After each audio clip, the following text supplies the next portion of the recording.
Cheesy the Podcast, presented by Just Cheesy Productions.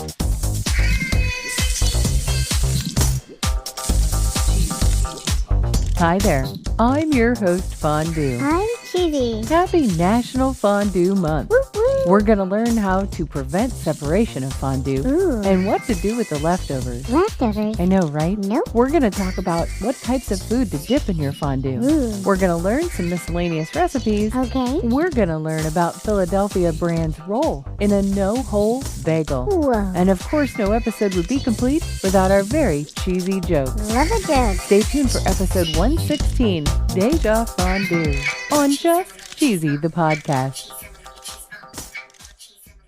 According to nationaltoday.com, February is National Fondue Month. Whoa. November is National Fun With Fondue Month, Oh, and that's right. I do not know the difference. Me neither. Nor do I care. Yeah. Fondue is one of my favorite foods. Me too. Now, obviously, in a show about cheese, we've covered fondue before. Yep. We covered it in Season 2, Episode 25, Yeah. and Episode 103, Fun With Right. Fondue, and I know there are a few others. Yep. We primarily know fondue as a cheese dish. Yeah. It's described in Wikipedia as a melted cheese and wine dish Ooh. served in a communal pot. Yep. It's over a portable stove, and it's eaten by dipping food into the cheese using long-stemmed forks. Yummy. It was promoted as the Swiss national dish by the Swiss Cheese Union Yep. in the 1930s, Whoa. and it was popularized in North America in the 60s. Yeah. We also know some of the other things that you can use for fondue, like hot Yeah. oil or broth, or even chocolate. Ooh. Typically, cheeses like Emmentaler or Gruyere or other Swiss-type cheeses are used. Yeah. They're usually blended with wine and seasoning, and they typically add cornstarch to stabilize and thicken the mixture. Ooh. We also assume you know one of the biggest rules of fondue, Yep. and that is no double dipping. dipping. I think that should be the rule in a lot of different foods, Yeah. but it's a big one for fondue. Yeah. So we're coming at this episode figuring you've listened to some of those older episodes and you know a little bit already about fondue. Yeah. Yeah. But we want to talk about what happens with your fondue when it starts to split and separate. Ew. According to foodcrumbles.com, there's a way to prevent clumpy cheese. Ooh. Okay. They talk a little bit about caseins. Caseins. Casein and whey are the two main proteins found in cow's milk. Oh, yeah. And casein is really the reason why milk can curdle. Oh. And it's one of the reasons why we have cheese. Ooh. The article describes casein proteins as long strands of amino acids. They liken it to a necklace with individual acids making up the beads. And they say the beads aren't passive, that they can interact with the environment. Ooh. They can also interact with each other. They may repel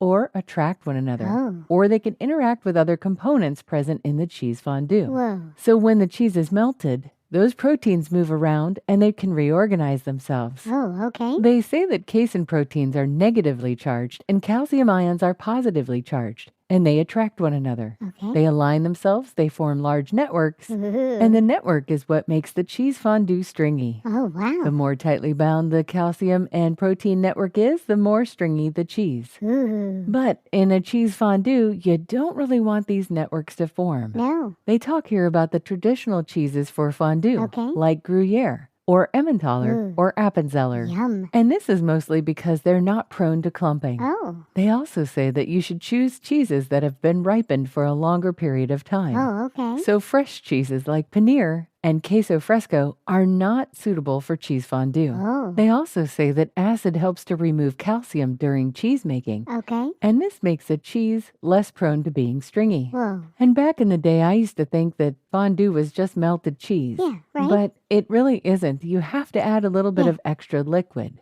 And wine seems to be one of the most perfect things to use because it has a desirable acidity level. Okay. They say if you use pure vinegar or lemon, that both are too acidic, Oh. and you run the risk of making the liquid too sour. Oh, yuck. And they also say that actually heating the cheese and wine for a little bit of time will actually make most of the alcohol evaporate. Oh. Adding starch ensures that these casein proteins stay apart and they can't form clumps. Ooh. They say here that using processed cheese can sometimes help stabilize the fondue. Really? It's recommended that you add the liquid before adding the cheese to your fondue pot. Okay. They also recommend grating the cheese to make the fondue smoother. Yeah, that makes sense. They say not to overheat Yeah. and not to stir excessively. Whoa. And once you've got that fondue done and you've eaten most of it, what are you going to do with the leftovers? Leftovers? Who has them. I know I don't usually, but maybe somebody does. I guess. According to tasteofsavoy.com, you can refrigerate your cheese fondue. Really? They say to make sure it's cold and then stick it in the refrigerator. Okay. Freezing fondue can also be done. You need to wait until it's cold and hard and then cut it into chunks and freeze in sealed plastic bags. Whoa. They say you can reheat your fondue in the microwave or over low heat. Really? And you might want to stir in a little bit of milk or wine until it's smooth. Ooh. They also recommend some dishes like cauliflower cheese and macaroni and cheese. Oh, yeah. According to cheesesfromswitzerland.com, they recommend using cubes of bread for your fondue. Yeah, of course. They say here that cheese sticks better to day-old bread than fresh. Really? They recommend boiled potatoes, Ooh. blanched vegetables, and fruit such as pears, apples, or grapes. Yummy. Swiss Cheese is not a sponsor, Nope. but if it was, the ad would go right here. Have you ever wanted to listen to the web? Yeah. Well, Newsly makes that possible. They do? They're an all-in-one audio super app for iOS and Android. Super app. You can listen to trending articles on the web on topics that you choose and get them read to you in a natural human voice. What kind of topics? Sports, Cheese? tech, business, science. Cheese? I'm sure there's even cheese. Yay! They even have an entire section for podcasts. Are we there? Of course we are. Ooh. It's one of my new favorite podcast apps. They even have digital radio. Holy cow. Just go to www.newsly.me to download it free. Whoa. Or use the link in the description. If you use the promo code CHEESY, that'll get you 1 month free premium subscription. Yay, Newsly. Now, back to the podcast. Given Valentine's Day is coming up, there's an interesting thing on themeltingpot.com. Ooh. Now, if you're fortunate enough to have one of these places in your state, they actually offer a fondue experience. Ooh. And apparently they've got something for Valentine's Day. Romantic. They're going to be giving away to 4 lucky couples the ultimate 5-course experience. Ooh. And this is for a romantic proposal on Leap Day, February 29th. Whoa. You've got until the 18th to tell them a little bit about yourself, your partner, and your love story by February 18th, Okay. 2024 at 5 p.m. Whoa. And trust me when I say the Melting Pot is no cheap place to get No. fondue. So if you're not interested in spending money and going out and doing fondue, there's a few ways to make it at home. Really? One of my actual favorites is from Aldi. Ooh, yeah. They have something called the Emporium Selection Fondue. Yeah. You basically take it out of the bag, stick it in your fondue pot, let it heat up, and eat. Yum. It says here it's a savory cheese with complex fruity flavors. It's best served melted and dipped with bread. Yeah. And they have a blend of Gruyere, Emmentaler, and raclette. Ooh, yum. We've got a traditional recipe on foodandwine.com. Okay. They call for a clove of garlic, a pound of Gruyere, Whoa. grated, a half a pound of grated Emmentaler, Okay. a cup of dry white wine, a tablespoon plus 1 teaspoon of cornstarch, Okay. a teaspoon of fresh lemon juice, 1.5 tablespoons of kirsch, some ground black pepper, and freshly grated nutmeg. Yummy. If this seems a little too fancy for your taste, Not really. there's a couple of other recipes out there. Okay. According to forksandfolly.com, there's a 2-ingredient, in my opinion, Americanized version. Okay. They're using 24 ounces of a cheddar cheese spread in a cup Okay. and 12 ounces of beer. Beer and cheese.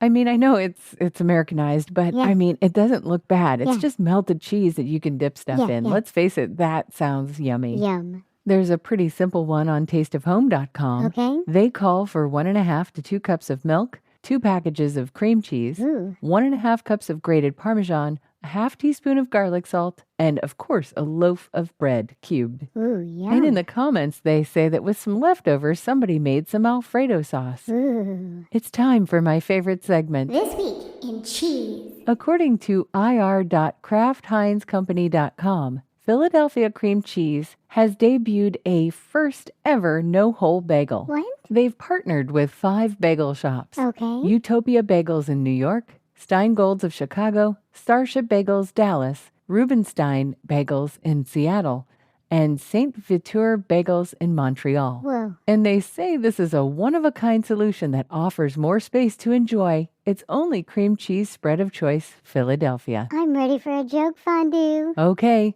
what did cheese say to the fondue pot? I have no idea. You really make me melt. Oh. Get it? You really make me melt? Yeah, I get it. Not bad, not bad. I mean, this one was super simple Yeah. and a little bit cheesy. Thanks for listening to Just Cheesy the Podcast, episode 116, Deja Fondue. Thank you. Catch us on Instagram where we're sharing a few of our favorite pictures from our recent trip to the melting pot. Stay cheesy, everybody.